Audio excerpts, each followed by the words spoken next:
Okay, we will read in Revelations chapter 2, and this is the message to every churches.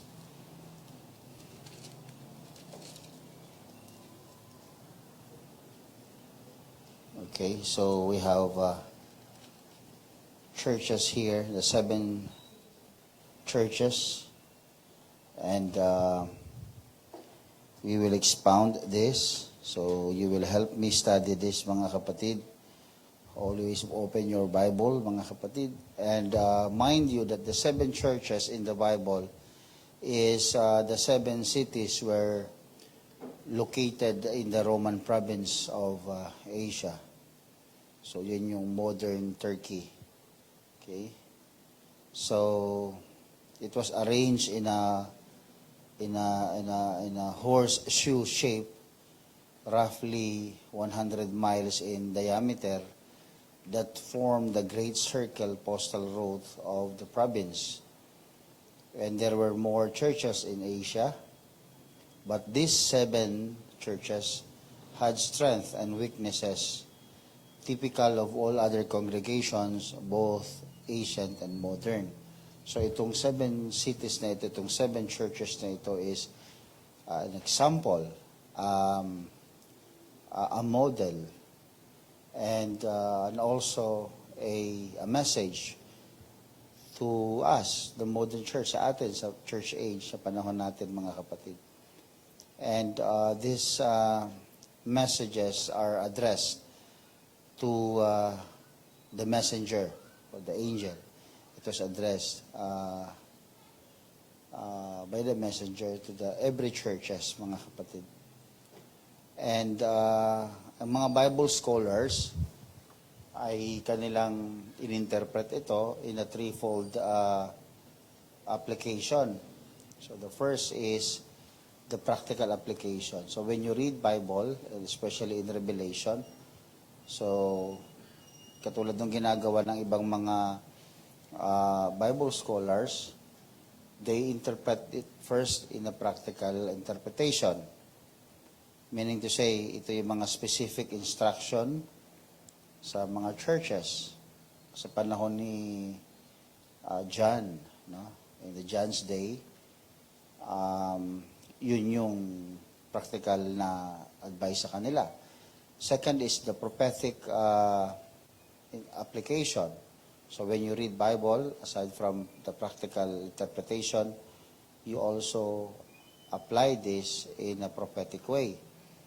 Meaning to say, yung mga principles na maririnig nyo dito is applicable siya, hindi lamang sa panahon nila, kundi sa panahon natin. Prophetic. Ibig sabihin, sa panahon nila nangyari yon, sinabi, pero nangyayari din sa panahon natin. So, prophetic.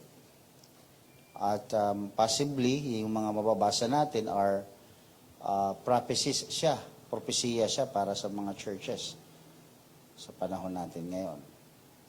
And the number 3 application, yung ginagamit ng mga Bible scholar is, aside from practical prophetic, is yung personal. So when you read your Bible, hindi lamang sa practical application, hindi lamang prophetic, dapat personal din. So when you read your Bible, you are reading a spiritual, a divine word. It's a spiritual. It's a word of God. So when you read it, you have to internalize it and make it personal sa buhay mo. Otherwise, para ka lang nagbasa ng textbook ng school o ng research ng science. But this is different. This is a spiritual book. So when you read the Bible, it should be more personal. Dapat nababasa mo siya, o na-internalize mo siya, na-apply mo siya sa iyong sarili. That's why also the Bible declares na ang word ng Panginoon ay salamin ng buhay. Salamin natin ito. Na kung saan nagre-reflect. Kung ano sinasabi ng Word of God, nagre-reflect sa buhay natin. So we need to personalize every word, especially in the book of Revelation, ay i-personalize natin siya sa buhay natin.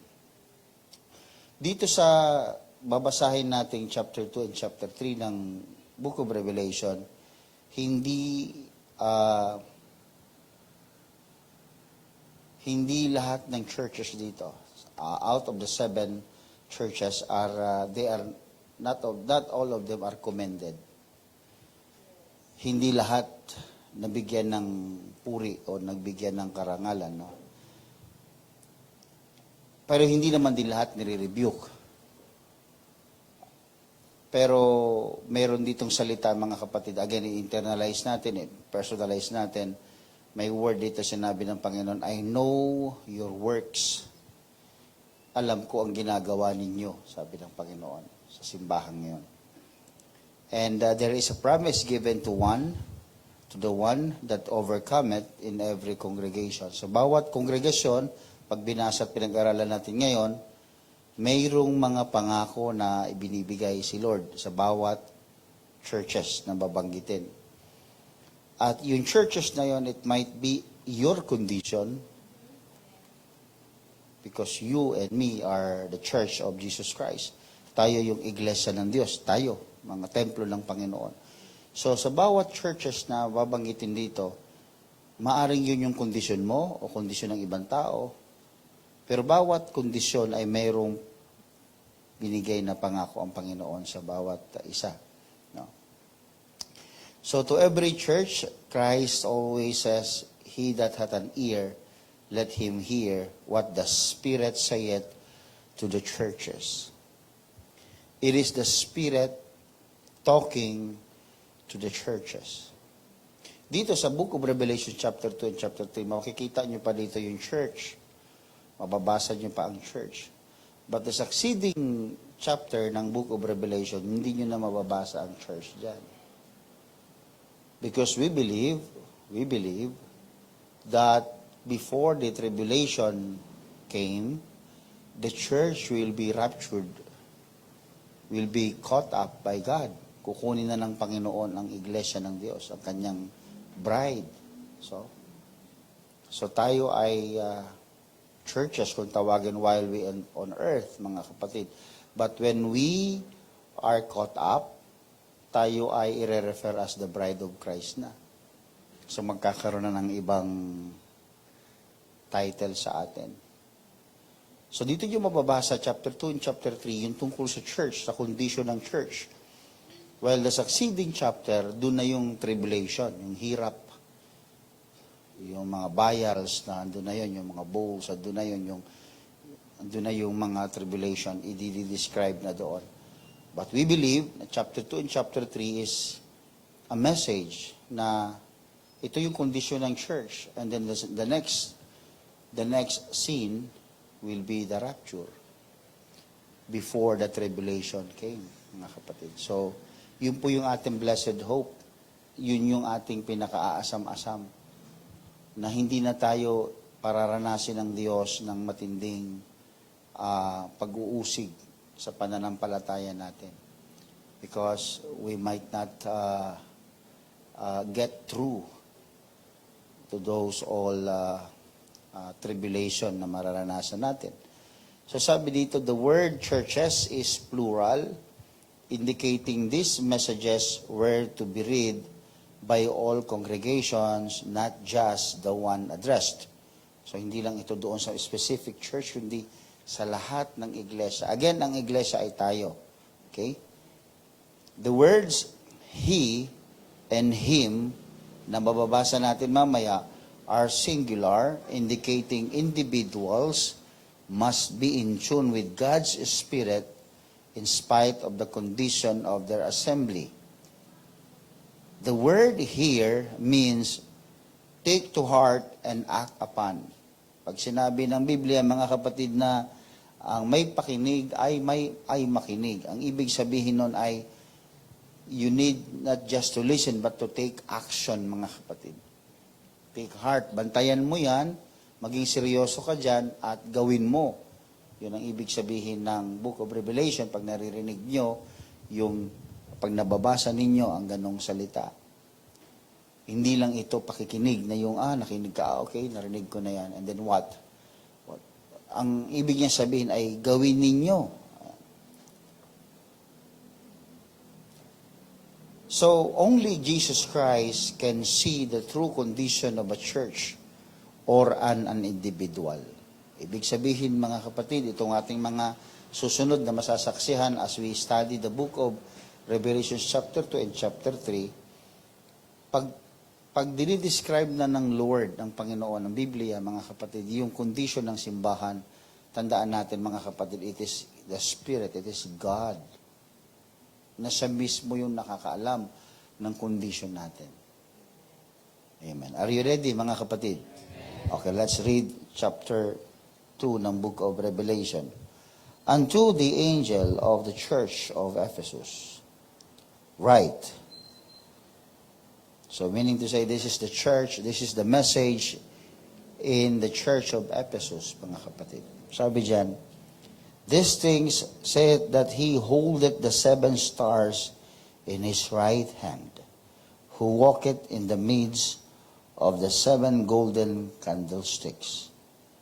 I know thy works. Yan, sabi niya, I know thy works, and thy labor, and thy patience, and how thou canst not bear them which are evil.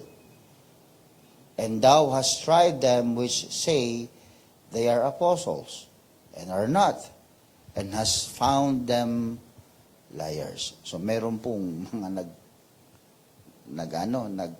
impostor, mga nagkukunwaring sila ay mga apostol, pero hindi naman pala, at sila ay mga sinungaling.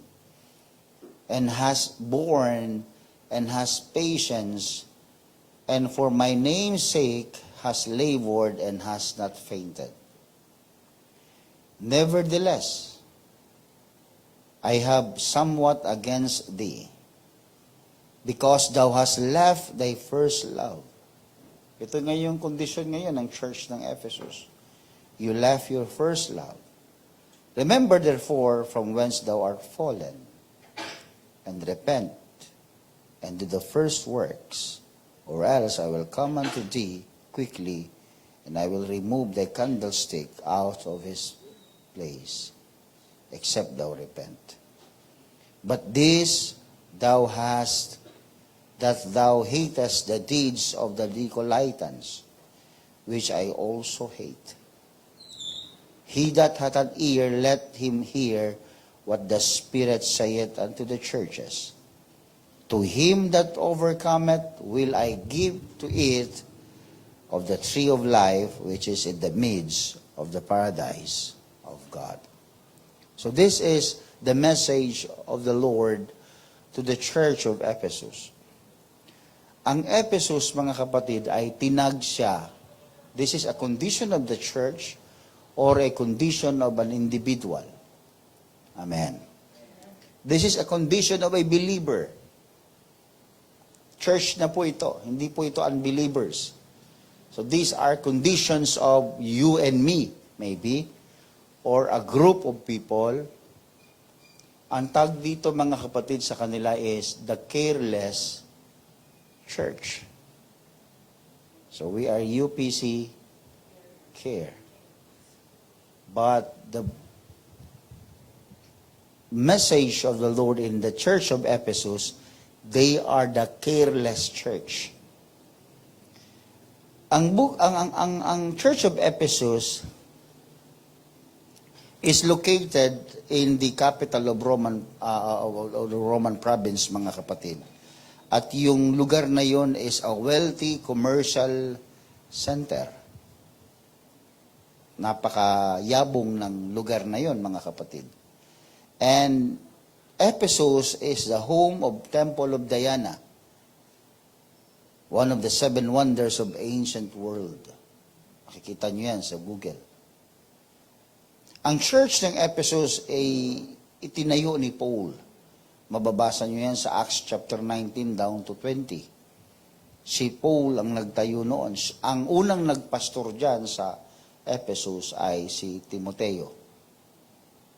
Yan yung history niya, mga kapatid. At nung si John, the beloved, ay pinakitaan ng Diyos na mga mangyayari sa church, o condition ng churches, dinala siya ng Panginoon sa Isle of Patmos. Yan.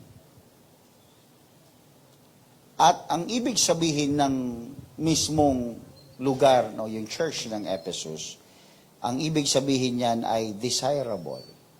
Kasi nga, napakaganda ng kanilang position. Napakaganda ng kanilang kalagayan bilang mananampalataya. Again, you need to take this as a practical, prophetic, or personal. May mga Kristiyano na desirable yung kanilang condition. Why? Because they are experiencing a very comfortable and relaxing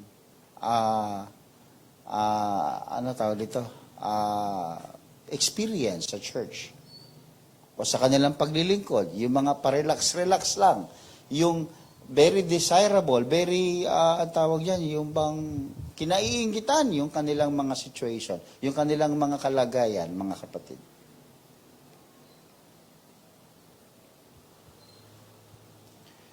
But the problem is, this church is believing in the doctrine of Nicolaitans. And alam nyo naman kung gaano ka-wicked ang doctrine ni Nicolaitanes, mga kapatid.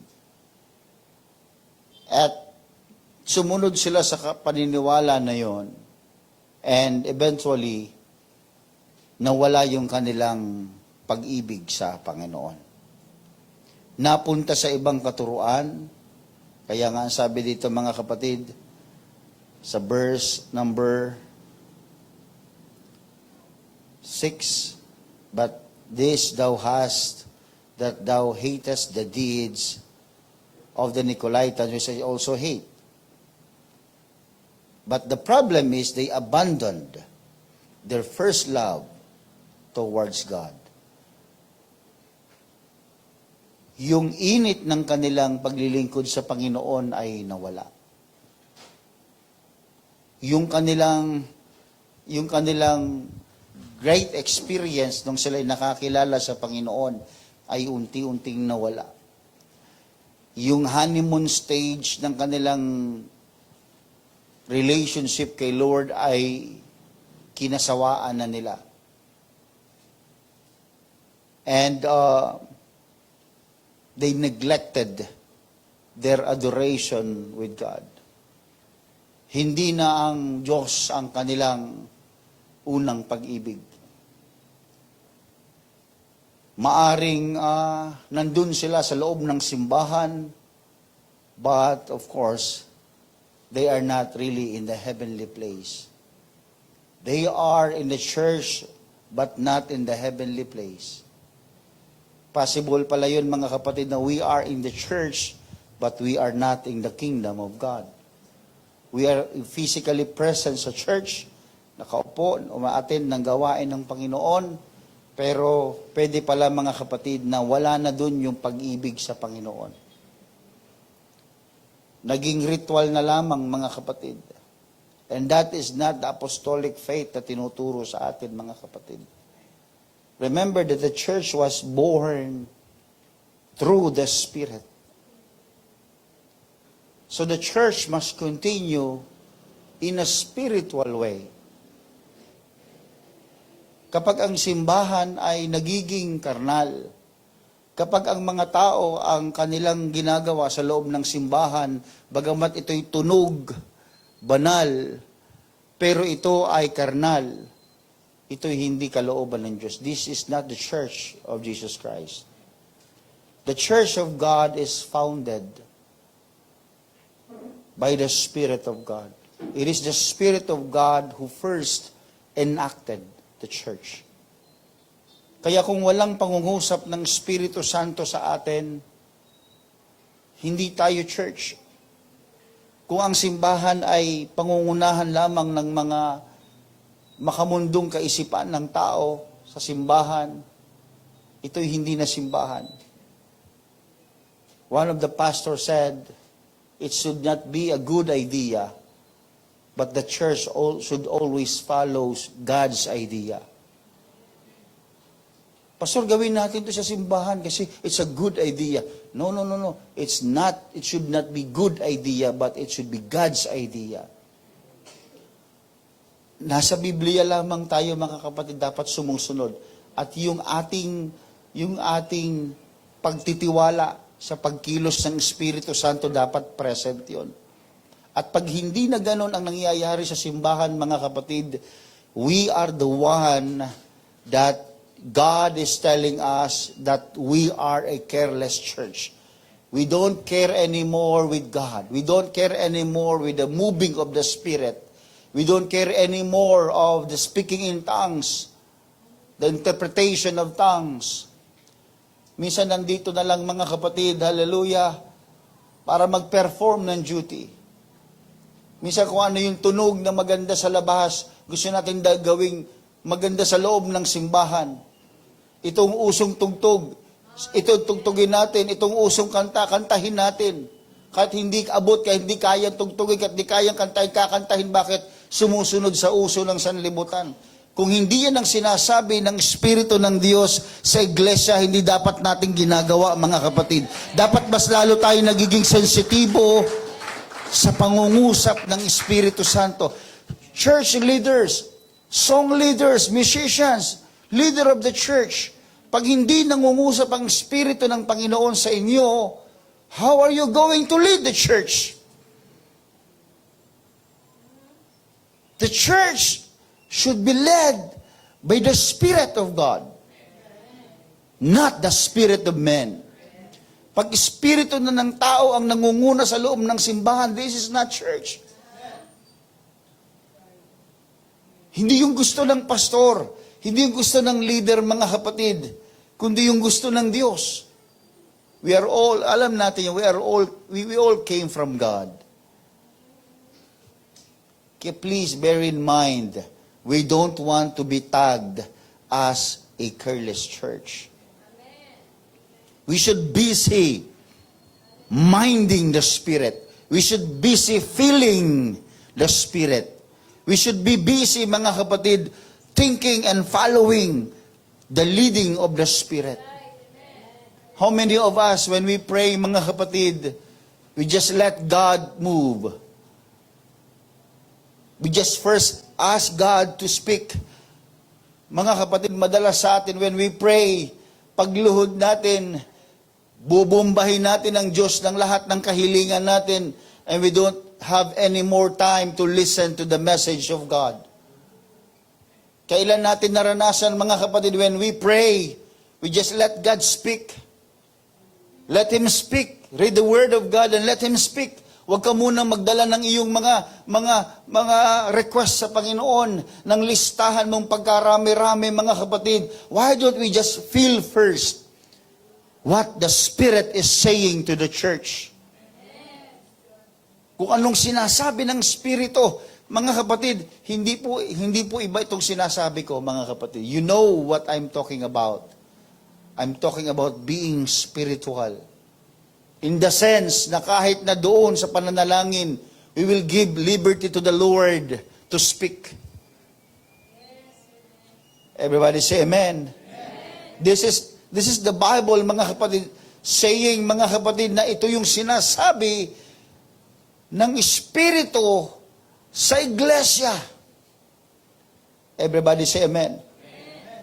Bigyan natin siya ng time magsabi.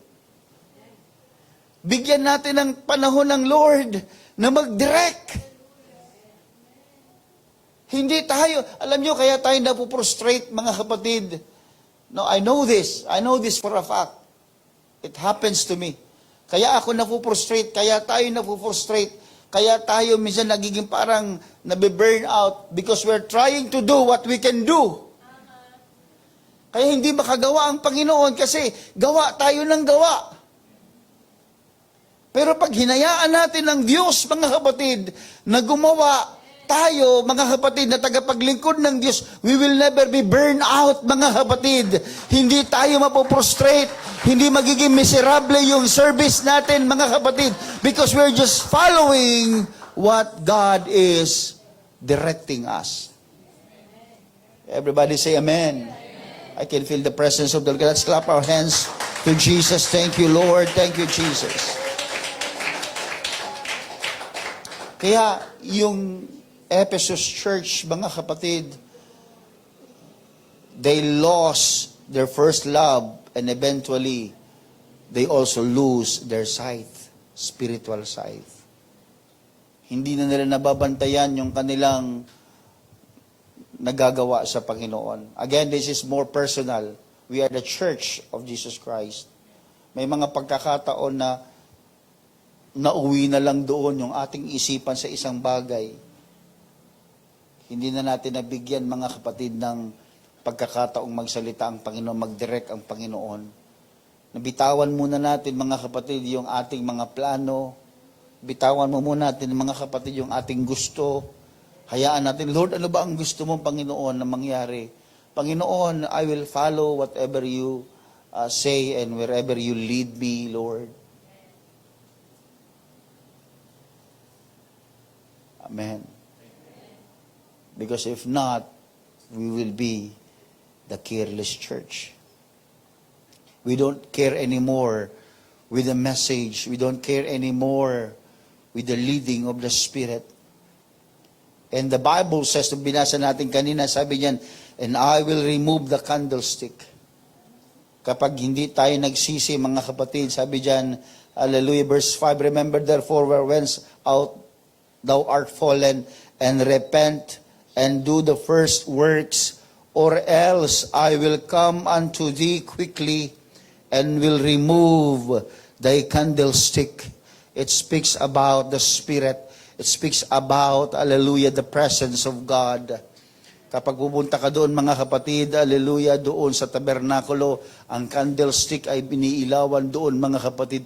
It illuminates everything in the whole, hallelujah, tabernacle. Nagliliwanag and speaks about the Spirit of God.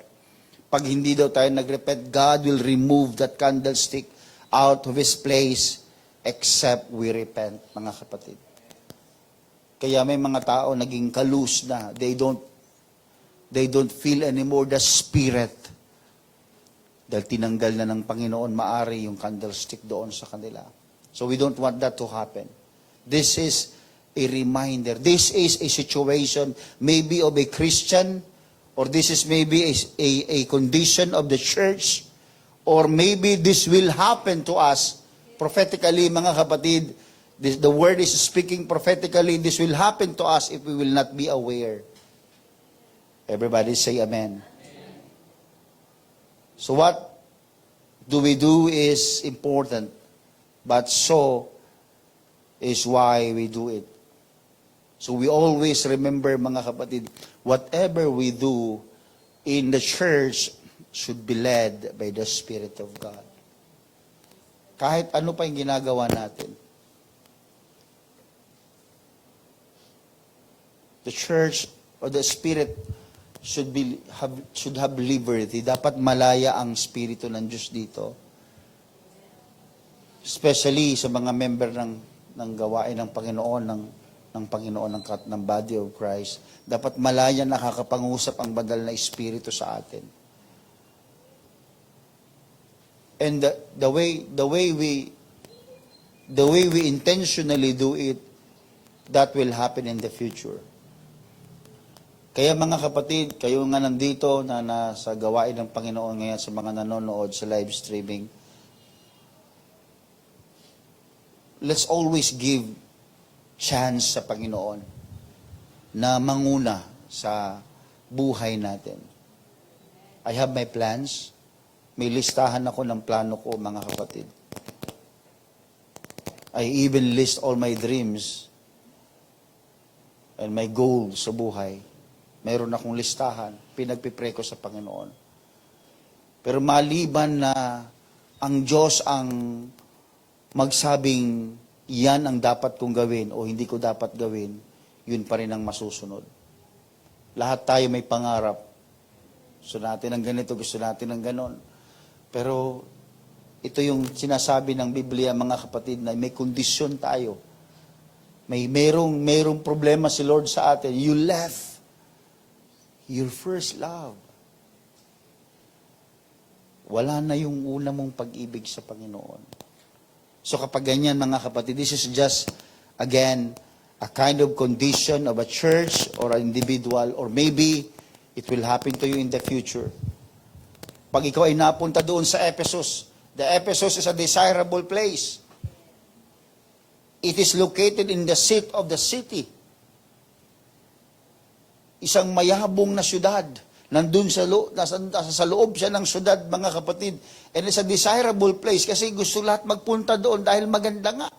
Relax na relax. Parang relax na relax ang buhay mo doon. Dahil sa mga, sabihin na natin yung relax ng condition ng heart. Hindi na nape-pressure, mga kapatid. You know, di ba tinuro sa atin, the olive oil will only become the anointing oil will only become an anointing oil if this applies with pressure, mga kapatid. It will crush, dudurugin siya, saka lang lalabas yung aroma niya, saka lang lalabas, mga kapatid, yung oil niya. And ang Ephesus, wala nang pressure. Bakit? Dinideserve ng marami nga, nandun sila eh. Sabihin, yung ganyang klase ng paglilingkod sa Panginoon, relax na siya. Pag nakakaramdam tayo ng relaxation, mga kapatid, mayroong makukompromise. Kaya kung tayo ay nakakaramdam ng pressure sa buhay, hindi ko sinasabing dapat meron, pero kung tayo man, mga kapatid, ay meron ngayong dinadaan ng pressure sa buhay, it's okay. Kasi you can still feel and you can still ask God's help, mga kapatid. At hindi mauuwi ang puso mo doon sa Ephesus. Hindi mauuwi, mga kapatid, sa relaxation, yung condition ng iyong spirituality, mga kapatid. And we thank the Lord. We thank the Lord for pressures. We thank the Lord, hallelujah. Salamat sa Panginoon na meron tayo mga, hallelujah, pag-aalala na nararamdaman at nangyayari. Meron tayong mga iniisip na mga dapat nating isolve. Again, mga kapatid, sabi ng Biblia, pakinggan natin kung anong sinasabi ng Espiritu sa iglesia ng Ephesus. Pakinggan natin ang sinasabi ng Espiritu sa atin, mga kapatid. Everybody say amen. Can we clap our hands to the Lord?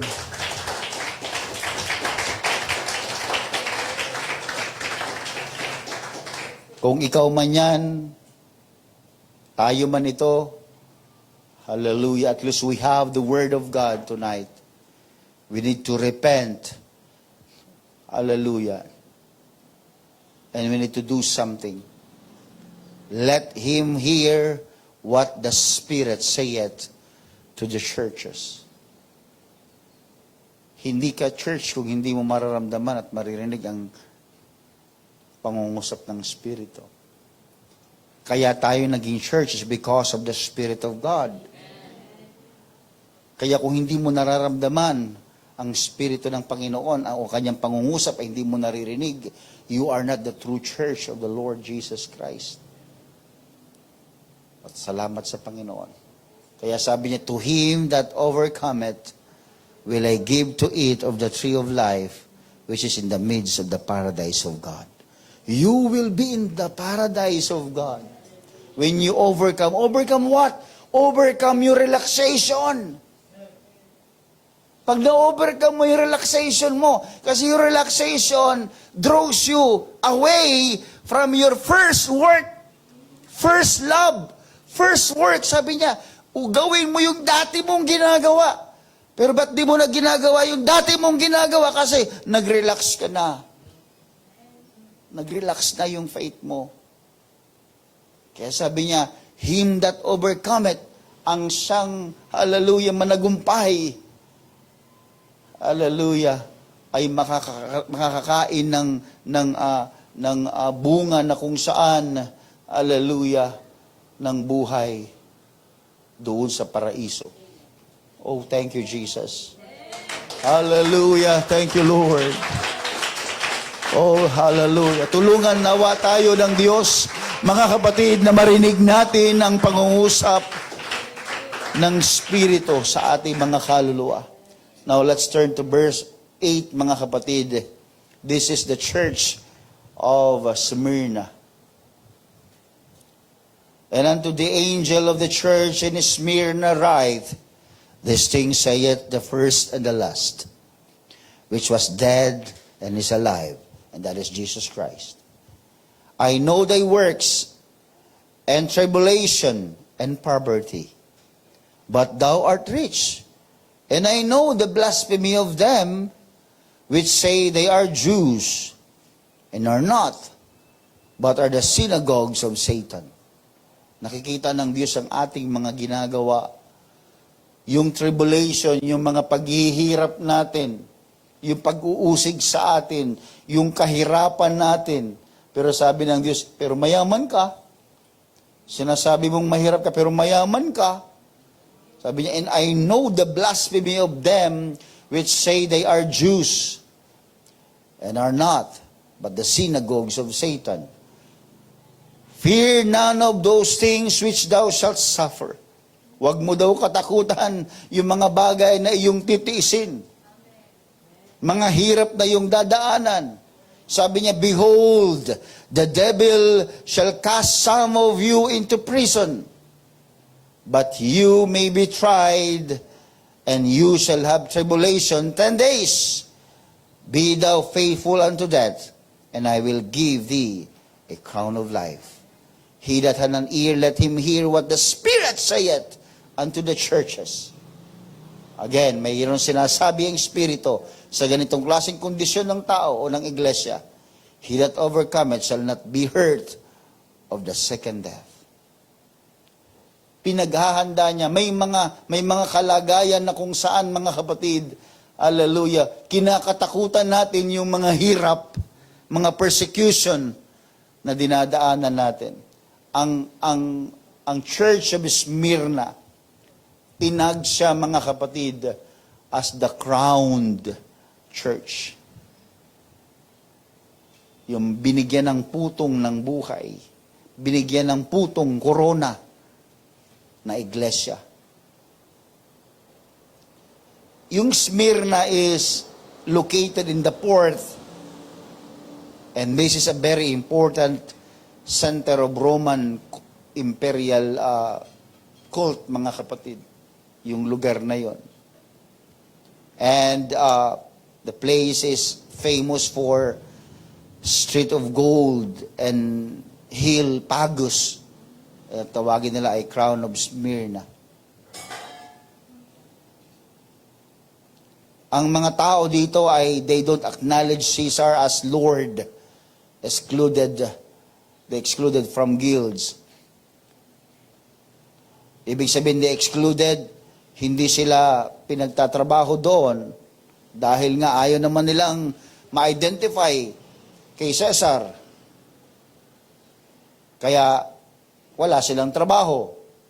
At dahil walang trabaho, walang makain, sila yung mahirap. They absolutely have nothing. Dahil nga, binanggit dito, you are, I know thy works, I know thy tribulation, I know your poverty, sabi ng Lord. Alam ko yung hirap na dinadaanan mo, alam ko yung paghihirap mo. Pero sabi niya, hindi ka naman talaga mahirap, pero mayaman ka, sabi niya.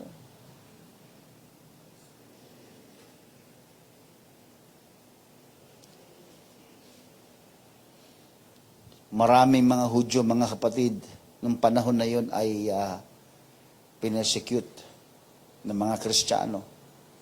At kaya nga, mga kapatid, dito, mapansin nyo, sinabi niya na meron daw iba nagsasabing sila yung mga Hudyo, pero hindi naman pala. At sila pala ay nasa sinagoga ni Satanas, mga kapatid. Kasi, ito yung mga, pag sinabing devil kasi, slanderer, sila yung sa synagogue, nagsasabi ng word of God, pero ang intention ay masama. So they are synagogue of Satan. Sila yung sinasabi ng Biblia na synagogue of Satan. mga sinungaling. And the word Smyrna, meaning bitter. And the root word of, kaya nga mir, mga kapatid, mapait yun. Pero pag pinisa mo yun, mga kapatid, mabango. Mapait siya, pero pag napisa siya, mga kapatid, bumabango siya.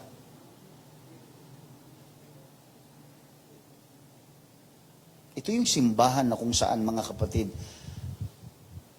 ramdam natin na meron tayong mga ganitong klaseng condition minsan, mga kapatid, na it seems that parang, bakit ganon? The more you pursue, parang the less you become blessed. Ang daming hirap. May mga ganon tao, mga kapatid, ang daming hirap na dinadaanan. Parang ang pait ng buhay nila. Pero sabi ng Panginoon, no, you are rich. Mayaman ka. Pero you think of yourself na mahirap ka. At dito sa verse number 9, isang magandang tawag dyan, assurance na sinabi ng Lord, I know your works. Alam ko yung nangyayari sa iyo. Alam ko yung ginagawa mo. Alam ko yung pagtanggi mo doon sa maling katuruan. Alam ko yung pagtanggi mo sa maling grupo, sa maling doktrina.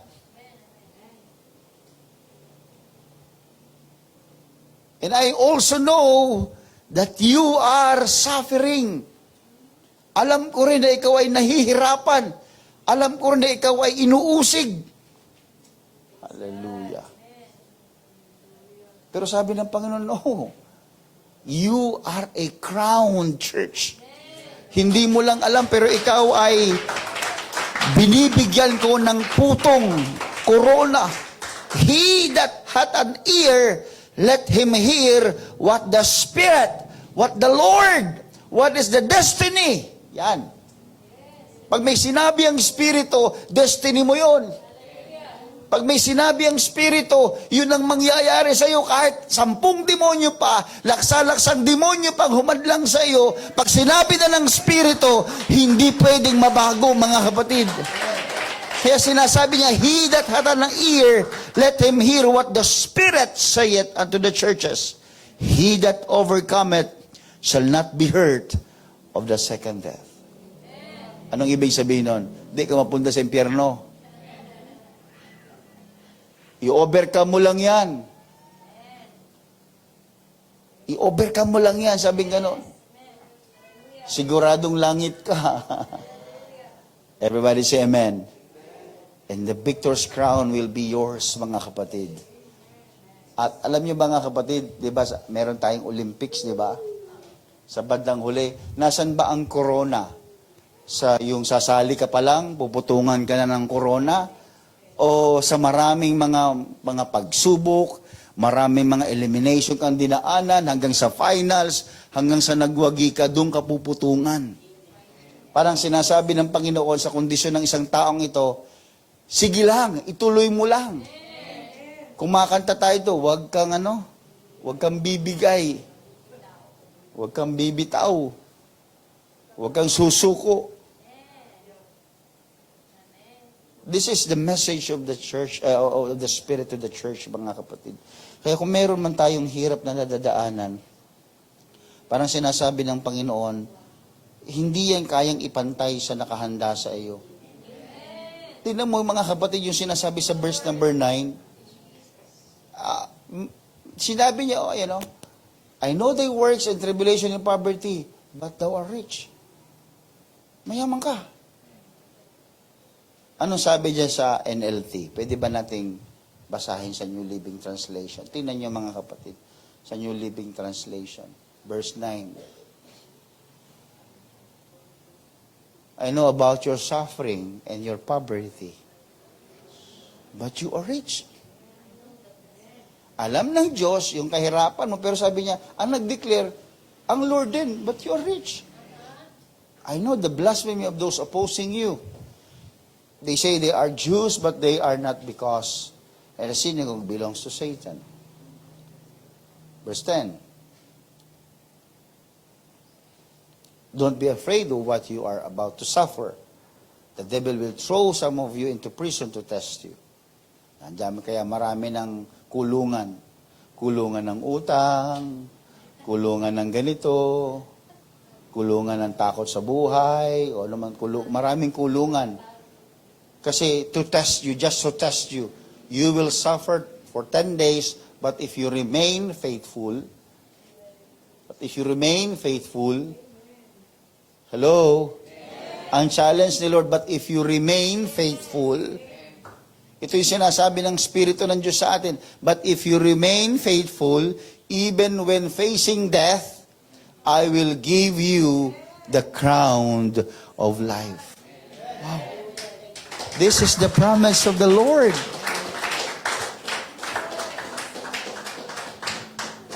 Oh, hallelujah. And I don't know, God is speaking to us, mga kapatid. Ano sabi sa verse number 11? Ito yung in-emphasize na, bigyan ng emphasis, mga kapatid. Anyone with ears to hear must listen to the Spirit and understand what He is saying to the churches. Whoever is victorious will not be harmed by the second death. Mga kapatid, tingnan nyo maigi, mga kapatid. This is already declared by the Spirit of God. And once this is declared, sabi ko nga kanina, once it is declared by the Word of God, anong sabi ng Biblia? The Word of God will not return to God void. Pag binitawan na ng Panginoon yan, pag naisulat na yan, at na-declare na yan, that's your destiny, that's our destiny.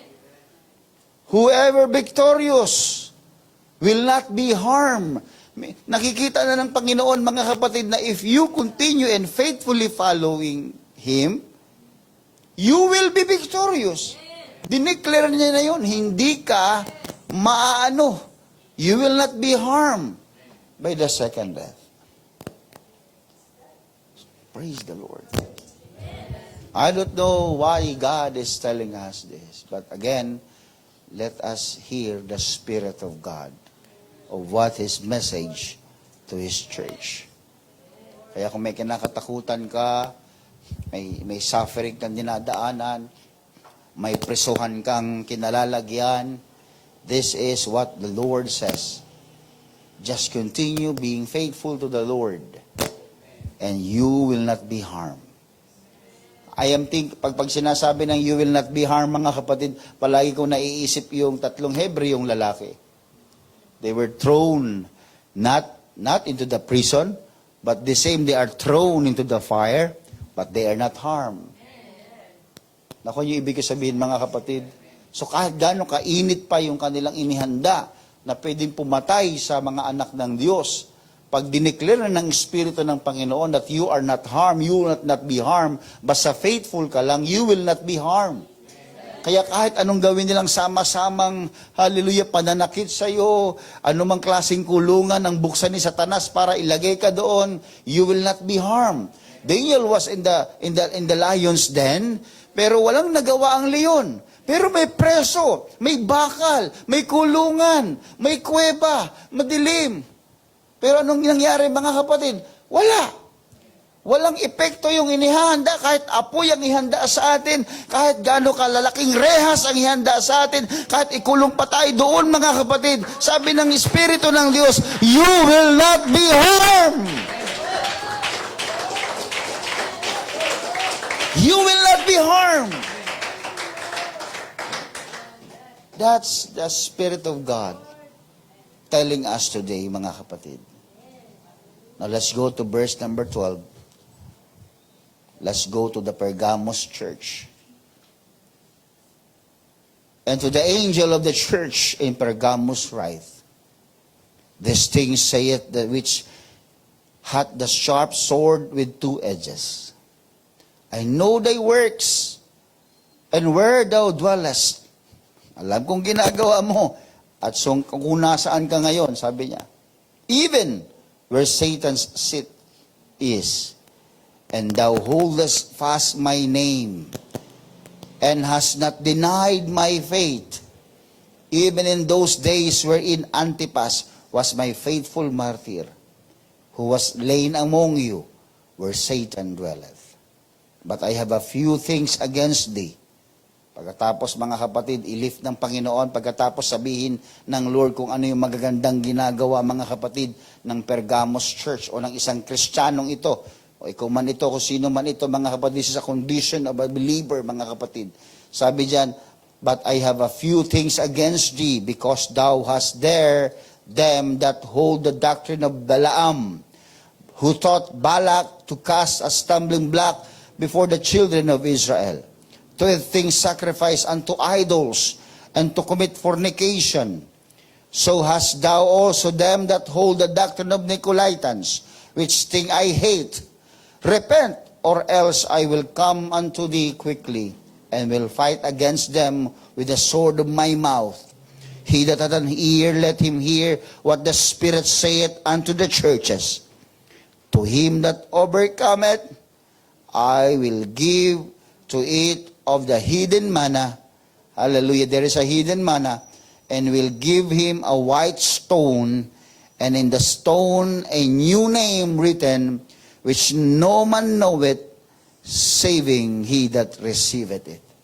May nakasulat doon na pangalan na wala nang sino mang nakakaalam kung anong nakasulat doon, maliban yung tumanggap nun, yung pagbibigyan nun. Wow, may special stone ka kay Lord. May special reward ka sa Panginoon, mga kapatid. Oh, thank you, Jesus. Thank you, Jesus.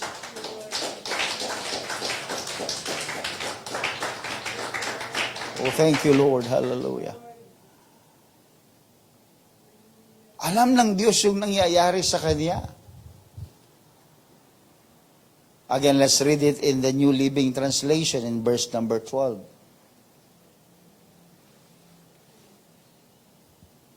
Yan na yan. Anyone with ears to hear must listen. Let's 12 muna, 12. Write this letter to the angel of the church in Pergamum. This is the message from the one with a sharp two-edged sword. Alam niyo naman kung sino yon. The word of God is sharper than any two-edged sword. Ibig sabihin, Diyos ang nagsasalita dito, mga kapatid. I know that you live in the city where Satan has his throne, Pergamo. Yet you have remained loyal to me, sabi ni Lord. Wow! Kahit nasa gitna ka ng kampo ng demonyo, kaharian ng demonyo, pero loyal ka pa rin sa akin. You refuse to deny me even when Antipas, my faithful witness, was martyred among you there in Satan's city. Yung kasama mo daw, na yan si Antipas, ay pinatay doon sa lugar na yon, pero hindi ka natinag. Kahit nakita mo may pinarusahan dahil sa pananampalataya sa akin, sabi ng Panginoon, hindi ka natinag, nagpatuloy ka pa rin, loyal ka pa rin sa akin. Kahit marami nang tumatalikod, kahit marami nang umaalis, kahit marami na nang hihina, pero ikaw faithful ka, loyal ka. Sabi niya, okay yung ginagawa mo. Verse number 14, tinan niyo mga kapatid. But I have few complaints against you. You tolerate some among you whose teaching is like that of Balaam, who showed Balak how to trip up the people of Israel. He taught them to sin by eating food offered to idols and by committing sexual sin. This is the sin of Pergamo Church. Verse 15, mga kapatid. In a similar way, you have some Nicolaitans among you who follow the same teaching. Did I taught you about Nicolaitans? Yung history ng Nicolaitans? Hindi pa? Okay, so I'll teach you about Nicolaitans, yung teaching niya, mga kapatid. Pero yung Nicolaitans doctrine, until now, makikita niyo pag tinuro ko sa inyo, malalaman niyo kung sino may doctrine ni Nicolaitans. Malalaman niyo. At hindi maliit na simbahan, mga kapatid. Malaking simbahan. Gusto niyo sabihin ko kung ano? Secret. Kayo na bahala. Tuturo ko sa inyo next time. Alam niyo ang tawag sa Pergamos Church? The Compromising Church. May tao kasing compromiser din. Nasa Panginoon na, di ba sabi kanina, loyal siya? Sabi, but I have complaints against you. Pinaniniwalaan mo pa rin. Yung turo na ni Nicolaitans. Yung maling doktrina pinaniniwalaan. Loyal ka, nandyan ka, hindi ka maalis, pero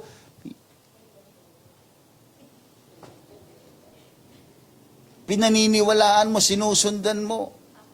Nakiki-ride on ka sa turo ni Nicolaitans. Pag tinuro natin yung doktrina ni Nicolaitans, mga kapatid, makikita ninyo, sa mga ginagawa natin, minsan mayroong resemblance ng doktrina na yun, mga kapatid. But we will go into that more detail. Because Pergamos had first temple dedicated to Caesar, that is a Satan's seat kung tawagin. Mayroong 200,000 volume library, second only to Alexandria. This city is an educated society. Maraming matalino sa lugar na ito. Andito rin yung temple of Esculapius, the god of healing kung tawagin nila. Yung twin serpents sa staff, yung Moses, ganon. Oh. Nandito yung higanting altar ni Zeus, one of the 7 wonders of ancient world.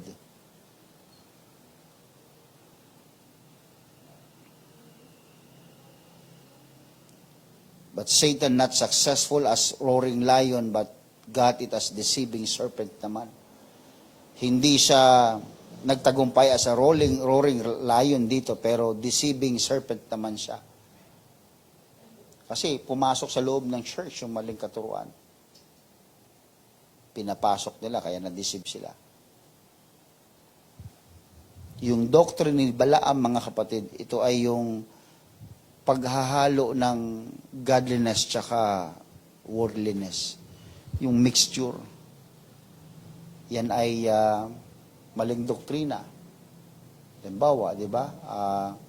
Godliness and worldliness, pag pinaghalo mo, may carnality, spirituality, carnality. Pag isipin nyo na, kahit anong doktrina, kahit anong katuruan, kahit anong exercise sa loob ng simbahan, kahit anong, mga kapatid. Kaya pati sa pananamit sa atin, ating binibigyan ng pagpapahalaga. Kasi kung hindi, papasukin tayo ng maling doktrina. Ay, pastor, tayo na lang ang naiiba. Sige, payagan mo na kami magpantalon. Payagan mo na kayong kaputol ng buhok. Kung imimix natin yan, mga kapatid, sa apostolic doctrine, di tayo yung compromising church.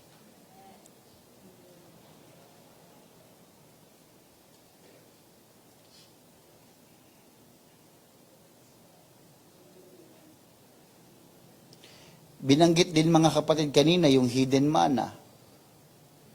Na kapag sino mag-overcome doon, mga kapatid, ay bibigyan ng Panginoon ng hidden manna. Pakakainin ng Diyos ng hidden manna. So, kasi mga kapatid, nung unang panahon kasi yung lugar kasi nila, siyempre, tinuturo din yung pagsamba sa Diyos-Diyosan.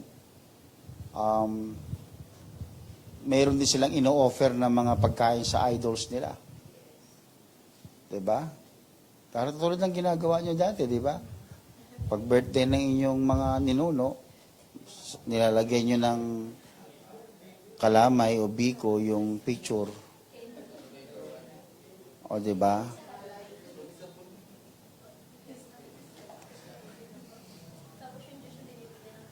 Diba? So, sinasabitan niya ng kung ano-ano yung mga rebulto, diba?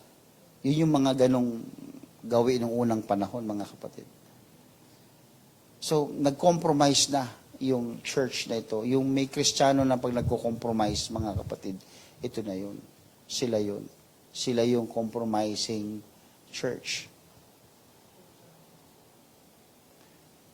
Alam nyo, para madaling ma-describe, ganito na lang. Ang condition na ito ay simple lamang.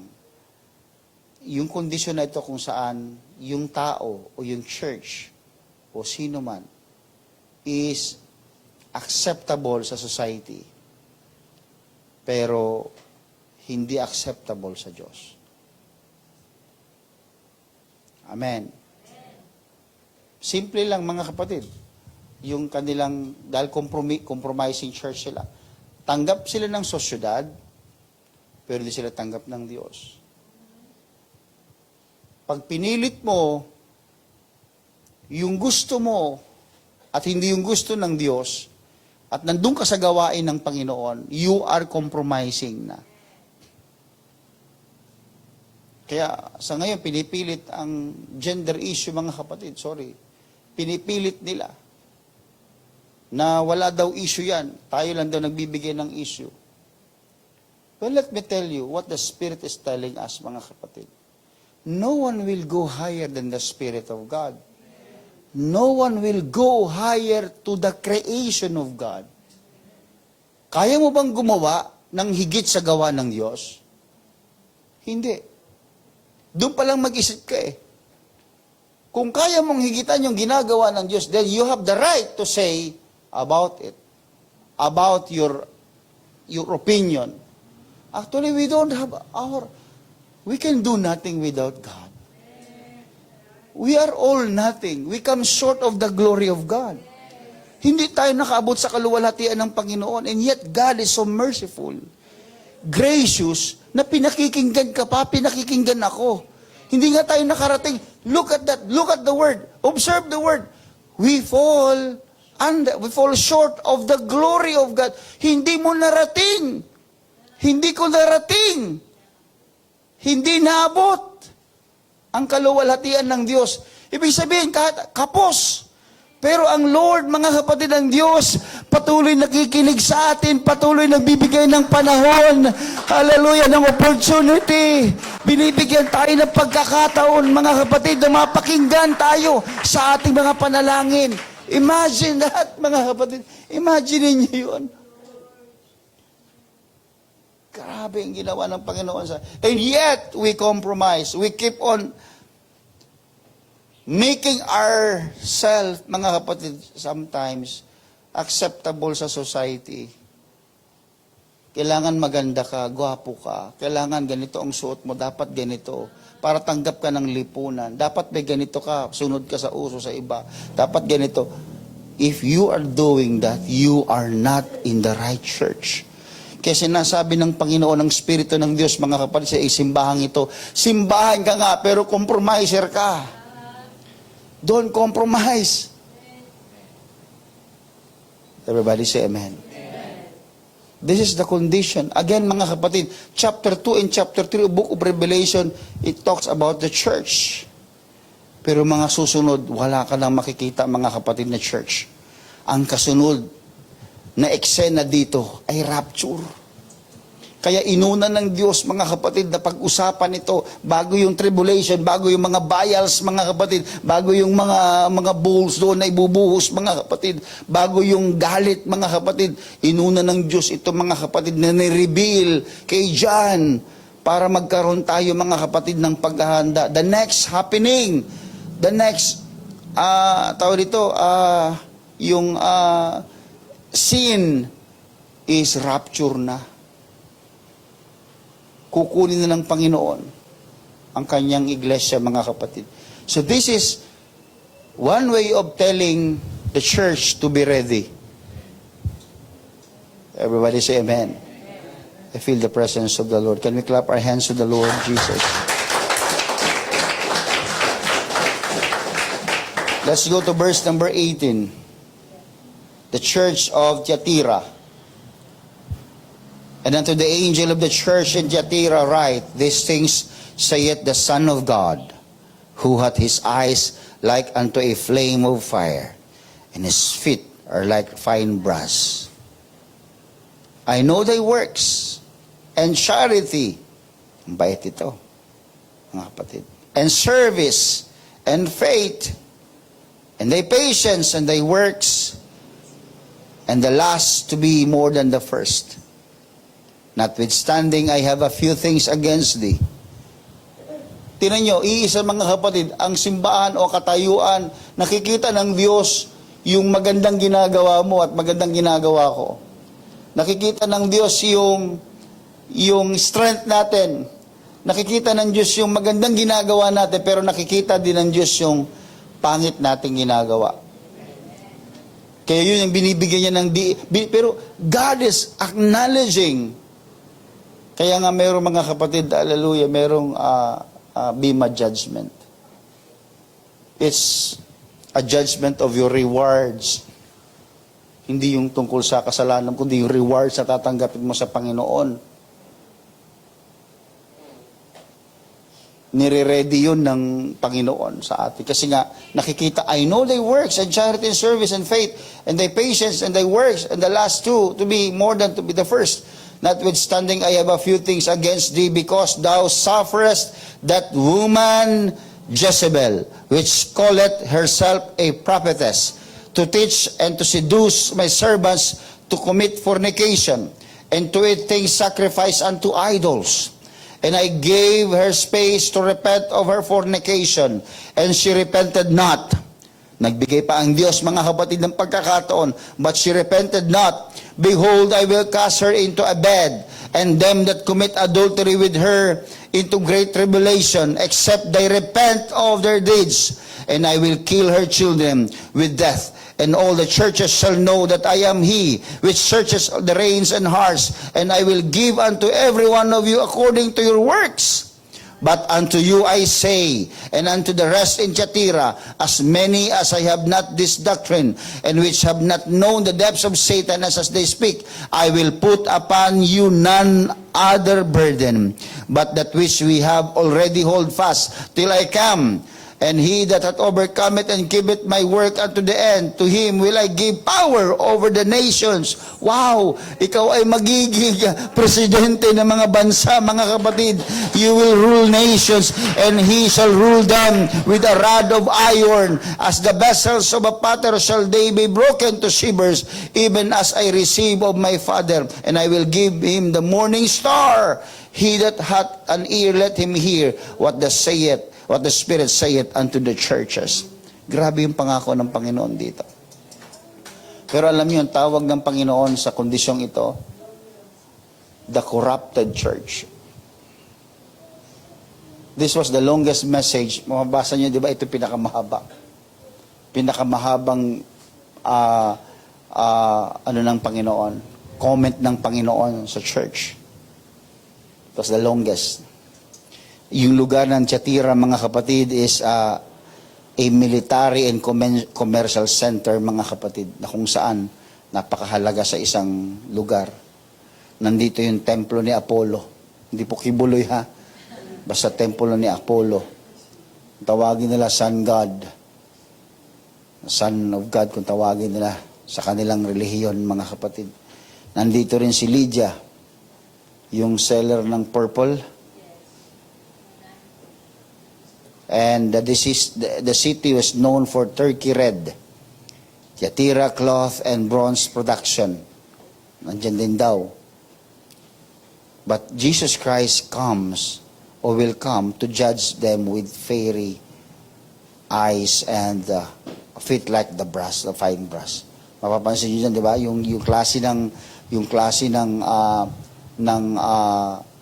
dating ng Diyos dyan is mayroong matang nagniningas, mga kapatid. Pag sinabing Thyatira, ang ibig sabihin ay unwary of sacrifice. Unwary of sacrifice. Hindi ka napapagod o nanghihimagod sa sakripisyo, sa pagsasakripisyo. Yung paggawa ng tuloy-tuloy na kabutihan, and that is unwary of sacrifice. No amount of loving or sacrifice can compensate for tolerance of evil. Si Jezebel na nabanggit dyan kanina, mga kapatid, maaring, alam niyo po yung issue ni Jezebel, mga kapatid. Siya ay propetisa ng maling katuruan. At itong si Jezebel ay nagtuturo na kung saan wala namang masama sa outward conformity. As long as banal ka naman sa loob, kahit sa labas, okay lang. Kahit mag-short ka, kahit na, alam niyo mga kapatid, maging mahalay ka sa panlabas, okay lang daw yan kasi ang kabanalan nasa loob naman eh. Turo yan ni Jezebel. Turo yan ng maling katuruan, mga kapatid. Ephesus was weak in love yet strong in doctrine, but Thyatira was weak in doctrine yet strong in love. Magkabaligtad sila ni Ephesus. Si Ephesus, mahina sa pag-ibig sa Panginoon, pero malakas sa doktrina. Ito namang Thyatira, mahina sa doktrina, pero malakas sa pag-ibig. Ano kaya maganda doon? No? Mahina ka sa doktrina, pero maibigin ka sa Diyos. Yung isa naman, malakas ka sa doktrina, wala ka naman pag-ibig sa Diyos. Ano kaya? Parehas hindi pwede. Huwag na kayo mamili. Pinapili mo pa, pastor, nga lang nga pwede.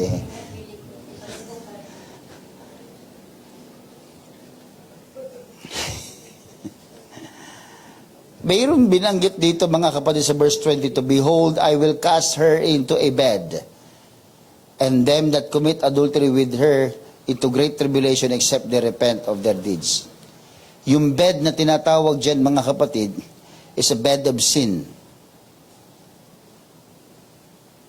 Would become bed of sickness. So, papahintulutan ka ng Diyos na mapunta doon pag ganon. Kapag tayo ay corrupt church, nawawala, malakas nga tayo sa pag-ibig, we worship the Lord. Hello, nandiyan po ba kayo? We worship the Lord, we love singing, we love, alam nyo na yun, pero pagdating sa doktrina, banban. Sa Bisaya pa, bugo. Bio-bio ba? Sa doktrina. Sarami. Diba? Bali-baligtad yung ating mga verses.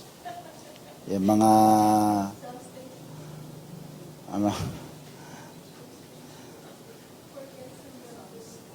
John, Psalm 3:16. For God so loved the world. Grabe naman yan. Bobo sa doktrina. Pero maibigin sa Diyos. Hindi po dapat din yan ganun. Hindi dapat ganun. Dapat parehas tayo mga kapatid. Maibigin tayo sa doktrina at maibigin tayo sa Panginoon. Everybody say amen.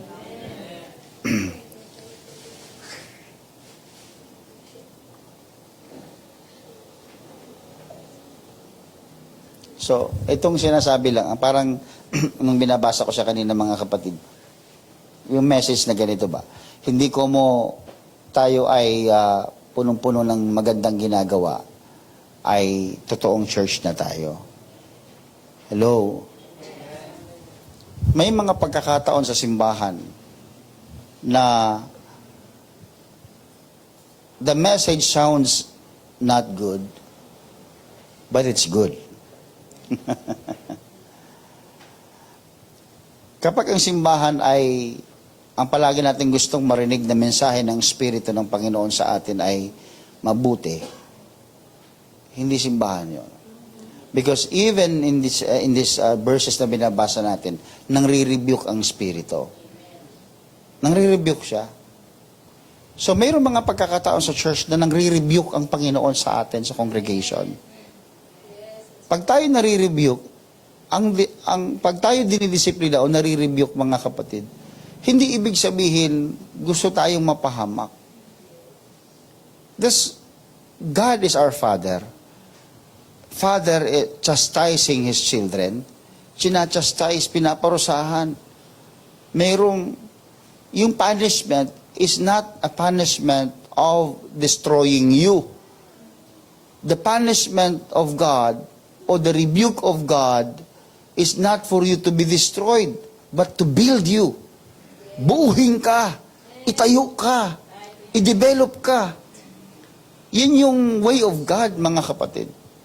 Pero minsan, ang basa ng tao doon is parang masama. Parang napapahiya, parang lalong nadadown. It is because you are looking to the person who gave you the discipline. But if you listen to the rebuke or discipline of the Spirit, hindi ka ma-offend. Pero kung sa tao ka nakatingin, ma-offend ka. Pangit pa yung pagkakasabi. Talaga na, pangit pa rin yung nagsabi, edi lalo na. Doble sakit, di ba? Masakit yung sinabi, pangit pa yung nagsalita, edi lalong sumakit. Pangit yung dating, pangit yung sinabi, pangit yung nagsabi, hala. Eh bakit ba ganon? Kasi pangit ka rin eh. It's a tie.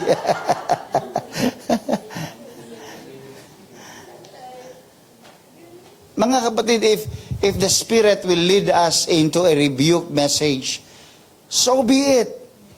So be it. In the fast conference I attended, mga kapatid, lang magamat medyo medyo ramdam ko pa yung pagod. Pero kahit na parot parito ako doon, mga kapatid, nakikinig ako, talagang nararamdaman ko yung pangungusap ng Panginoon. And then the message was for me to take home is, if the Spirit of God tells you to do this, do this. We need to be more sensitive. Sabi ng mga leader natin tagapagturo doon, they don't use the word devotion. They don't use the word the term devotion. What they use is God's connection or God connection. And every time in the morning you connect with God. And in connecting with God, is not about you are speaking, it's not about you have time na magsabi sa Kanya. No, pag sinabing God connection, you have time to listen. Makinig. When was the last time when you wake up in the morning, mga kapatid, pagbangon mo, hindi Biblia kagad, mga kundi pumikit ka and you just ask God, Lord, I want you to speak to me, Lord. And then you open your Bible, you read the Word of God.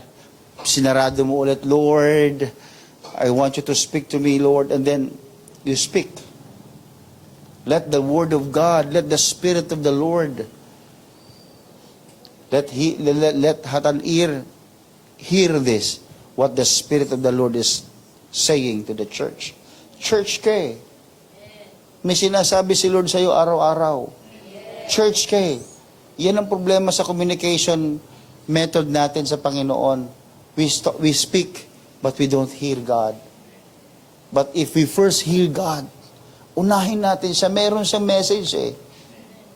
Unahin natin siya, mga kapatid. Pakinggan natin siya, Lord. Minsan, may pagkakataon sa buhay niyo, iyak na kayo, hindi niyo alam kung bakit. Nangungusap siya. Gusto niya makinig ka, mag-stay put ka, humanap ka, makinig ka, Lord, speak to me, Lord. Your servant is hearing you and listening, Lord God. Invite mo si Lord na magsalita sa iyo. Invite mo siya na mag-speak through at meron siyang message sa iyo. And you will not be a corrupted church anymore. Everybody say amen. Clap your hands to the Lord. Hallelujah. Oh, I can feel the presence of the Lord. Hallelujah. Thank you, Jesus. Thank you, Lord. Hallelujah. Whatever condition we have, mga kapatid, this is some sort of reminder to everyone. E binabasa ko sa maigi, sabi ko, Lord, how can I teach this to the congregation? Minsan, siyempre pag ikaw ang teacher ng simbahan, kailangan mong i-structure siya. Again, ulitin ko, most of the time, bakit tayo frustrated, bakit tayo burnout, bakit tayo parang balisa, bakit tayo hindi, parang ang bigat. Kasi you're doing it according to your way. May pagkakataon, mga kapatid, kung ikaw inassign ka sa simbahang mangaral, Many times in the church, mga kapatid, may mga pagkakataon, sobrang dami kong ginagawa. Sabi ko, Lord, I have all these notes, I have all these readings, but I want you to speak to the church. Kasi minsan kung ano na lang yung gusto natin, dalhin natin sa simbahan, turo natin, hindi naman yun ang gustong sabihin ng Panginoon. Sa mga leaders lalo na, I want you to exercise sensitivity in the Spirit of the Lord. Lumuhod kayo, manalangin, Lord, ano ang gusto mong gawin ko para sa gawain mo, Panginoon? Lord, ako ang song leader, Lord, ako ang exhorter, Lord, ako ang preacher. Lord, speak to me, Lord. Let the Spirit of God speak to the church. May gagawin ng Panginoon. Hayaan natin, mga kapatid, ang Panginoon na siyang magbigay ng direksyon. We have all the plans. Ang dami natin pinaplano, mga kapatid. Sa leadership, ang dami natin plano. Pero, hindi natin alam kung ito ba talaga ang pangungusap ng Panginoon sa iglesia ng Diyos. And being the pastor of the church, I am the one responsible of knowing the direction of God for His church. That's why we need to change our habits, mga kapatid. Pakiusap ko sa inyong lahat, mag-change tayo ng habit natin. Let's give more time listening to the Lord. Let's give time listening. Bilang tao, ang dami nating marunong tayo. May manager dito, may magaling dito, may matalino tayo. Pero hindi yun eh. Hindi yun ang kaya ang tinawag ng Diyos daw ay mga mangmang. It's not because ayaw niya lang sa mga marurunong. Ang point ng Panginoon doon, tinawag kanya out of wala. Kasi gusto niyang siya yung mag-glorify, gusto niya siya yung mangusap, gusto niya siya yung magplano, gusto niya siya yung mag-direct. Pero pag tayo na yung nangunguna, mga kapatid, it's not the church anymore, hindi na simbahan ito. Oh, I can feel the presence. Can we love the Lord, mga kapatid? Shall we love the Lord tonight? Thank you, Jesus. Hallelujah, hallelujah, hallelujah. Oh, hallelujah, hallelujah. Come on, church. Why don't we become sensitive, hallelujah, in the presence of the Lord, hallelujah. In your prayer time, hallelujah. Kahit saan ka nagpupunta, mga kapatid, hallelujah. Oh, God, hallelujah, hallelujah. Oh, hallelujah. I remember this morning, mga kapatid, with the General Secretary, shared his devotion. Sabi niya, mayroong nag-share sa kanyang pastor na he pray while walking, mga kapatid. Prayer walking. For 3 hours, he just keep on walking and praying. And imagine, mga kapatid, 3 oras ka naglalakad and you're praying. But how can you pray and walking at the same time opening your eyes? Di ba kapag tayo ay nananalangin, we close our eyes. So di ka naman pwedeng maglakad na nananalangin na nakapikit ang iyong mata. For sure, madadapa ka. Pero sinero ng mga kapatid, sabi niya, but though your eyes are open, while you're walking, but at the same time, if your heart is open, kahit naglalakad ka, you can pray. Kahit nag-aaral ka, you can pray. Kahit nagtatrabaho ka, you can pray. Nagluluto ka, you can pray. Ano man ang ginagawa natin, you can pray if your heart is open to God and sensitive to the Lord. While you're driving, you can pray. Kahit anong ginagawa mo, you can pray. Kasi bukas yung puso mo sa Panginoon, mga kapatid. And this kind of sensitivity is what we need sa mga panahon natin ngayon, mga kapatid. We need the church or the Spirit speak to the church. We need the Spirit to speak to the church. We need the Spirit to speak to us. Oh, hallelujah. Oh, hallelujah. Let Him speak to you right now in the name of Jesus. Let the Spirit speak to you right now in the name of Jesus. Oh, Rabba Shakara Kayadata. Oh, yada. Ayarakayada. Kodadayarasyakarababa. In the name of Jesus. Let him speak to you in the name of Jesus. Let an ear hear what the Spirit is saying to the church. This is the church of God. This is the church of the Spirit of God. The church was founded, hallelujah, through the Spirit of God. And it will remain and continue as a church led by the Spirit of the Lord. Hindi magiging iglesia ito kung wala ang pangungusap ng Panginoon o pangungusap ng banal na Espiritu Santo. Be sensitive, hallelujah. You can feel Him right now, hallelujah. You can hear His voice right now. In Jesus' name. In Jesus' name. In Jesus' name. Oh, hallelujah. Oh, hallelujah. Hallelujah. In the name of Jesus. Open your mouth, hallelujah, and let him speak to you in the name of Jesus. Hallelujah. Just let the Spirit of the Lord speak to His church. Hallelujah. Let him speak to you in the name of Jesus.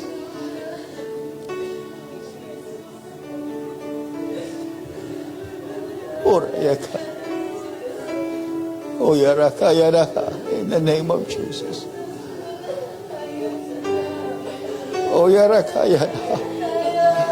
Don't worry kung anong sasabihin mo sa Panginoon. Hallelujah. Alisin mo muna ang sasabihin mo sa Panginoon. Just let the Lord speak. Hallelujah. Hayaan mo siya ang may sabihin sa iyo. Hallelujah. In the name of Jesus. In the name of Jesus. In the name of the Lord. In the name of Jesus. In the name of Jesus, hallelujah. God, speak to me, Lord. I am your church, Jesus, hallelujah. I don't want to be tagged as a corrupted individual, a corrupted believer, hallelujah. I don't want to be tagged, Lord, hallelujah, in the name of Jesus, as a compromising church, hallelujah. A careless church. Ayokong tawagin akong ganyan, Panginoon. Hallelujah. I want you, Lord, to speak to me. Hallelujah. Rebuke me if necessary, O Lord. In the name of Jesus. In the name of Jesus.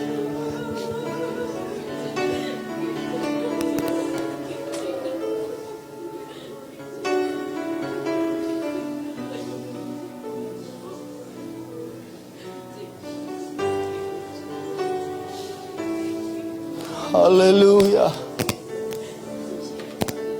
Hallelujah. Why don't you lift your hands to the Lord? Hallelujah. And worship Him. Come on, worship the Lord in the name of Jesus. Hallelujah. Come on, hallelujah, hallelujah, hallelujah. We can feel His mighty presence in the midst of us. Oh God, Spirit of the Lord, move in this place, oh Lord. Hallelujah. Lead us, Lord, into your will in the name of Jesus. Lord, hallelujah. Malaya ka, Panginoon. Have liberty, Lord, to move in the hearts of your people, oh Lord. You have liberty, Lord, to speak into our hearts in the name of Jesus. Hallelujah. Rebuke us, Lord. Teach us, Lord. Direct us, Lord. Comfort us, Lord. Hallelujah. In the name of Jesus. In the name of Jesus. Come on, open your mouth. Hallelujah. Hallelujah. And acknowledge the presence of the Lord.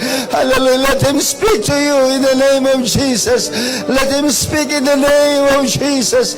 Let Him speak. Hallelujah. This is His church. This is the church of Jesus Christ. Hallelujah. The Spirit of the Lord is here. Let Him work. Hallelujah. Let Him speak. Let Him preach.